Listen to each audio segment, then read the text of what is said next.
There is a new thing in the market quite similar to butter, basically used in the restaurant kitchens, that is known as margarine.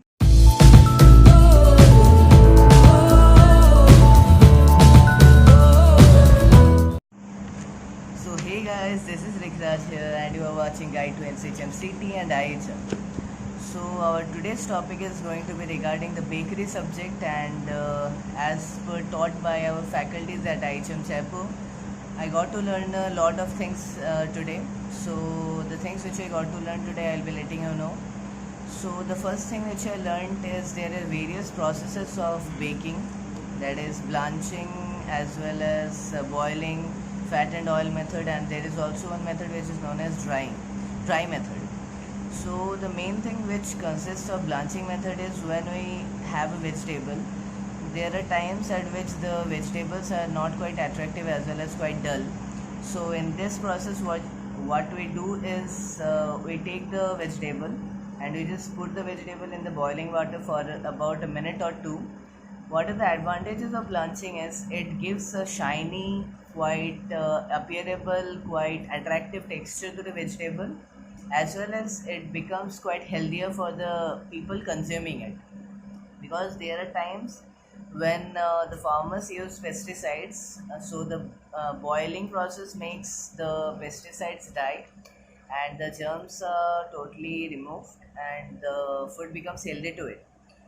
We also learned about the different mechanisms of the ovens. So the basic things which are to be kept in mind while handling ovens at restaurants are, there are basically three types of ovens. One is manually controlled, one is semi-automatic, that is somewhat manually controlled and somewhat automatically controlled, and there is one machine that is totally automatic.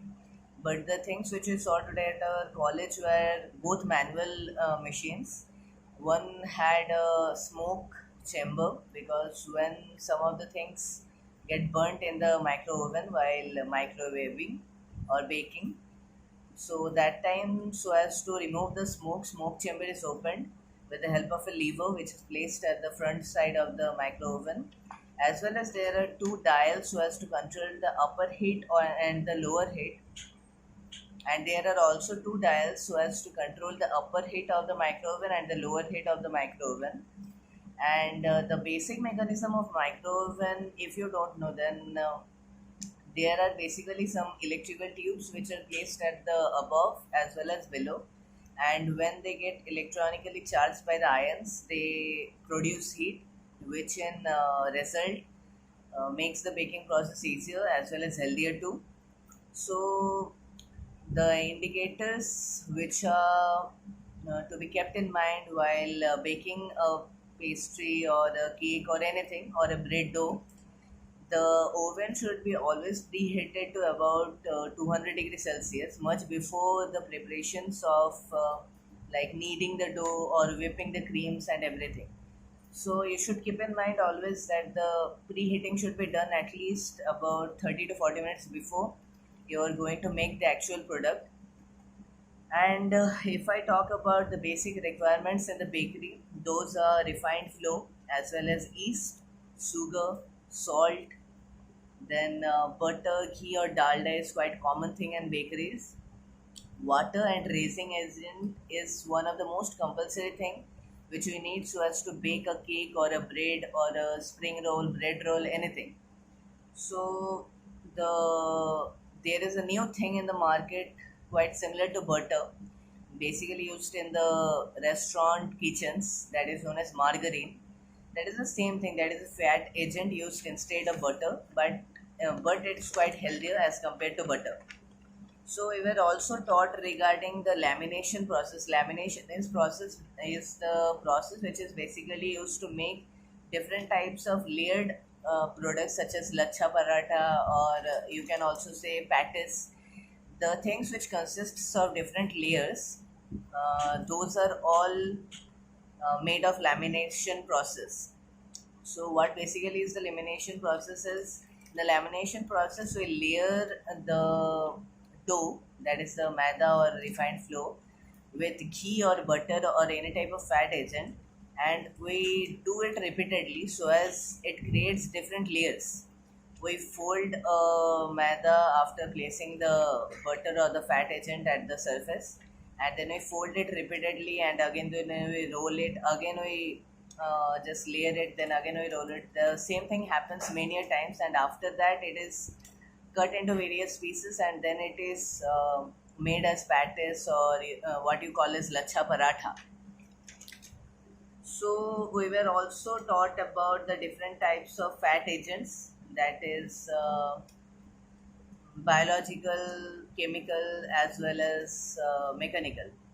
So there are mechanical fat agents such as, we were also taught about different types of raging agents that are biological, chemical, and also technical. So the biological racing agents are yeast. The chemical racing agents, as far as I remember, some bakeries use Eno or something quite similar to it. Baking soda is also a racing agent. There is also a technical racing agent, or the technical racing agent is also known as the technique of lamination. So we use the racing agent as the technique of lamination. When the lamination is done, automatically the agent rises so as to give a nice texture to it. And there are also various ways of making a salt crust pastry.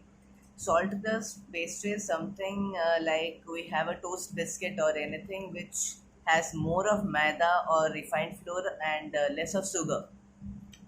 So the basic thing is, when we make a product or biscuit in bakery, that comes under the salt crust pastry. And whenever we make a cookie or any type of cake, that all comes under the sugar based crust. And the main things which are under the salt crust pastries are rubbing method and creaming method. In the creaming method, what is done, the egg and sugar powder is taken and it is whipped until it becomes quite frothy and thick. And after that, the icing is done with the creaming method. And in the rubbing method, the main thing is butter and flour is added at the first. No gluten is added to it. And after the mixture of butter and powdered sugar and flour is done, we add butter so as to give it a nice doughy texture. And we were also taught regarding the ratios while making a cake, biscuit, cookie, anything. So the basic ratio is, if we use 1 kg of maida, we should use 2 tablespoons of salt, and at least 20% to 30% of sugar, because sugar is the main thing which makes the pastry or any type of cake product much more tastier. And if we talk about pound cake, the pound cake's ratio is 1 is to 1 is to 1 is to 1. That means if we take butter 1 kg, we have to take sugar 1 kg, and the same is for egg and flour.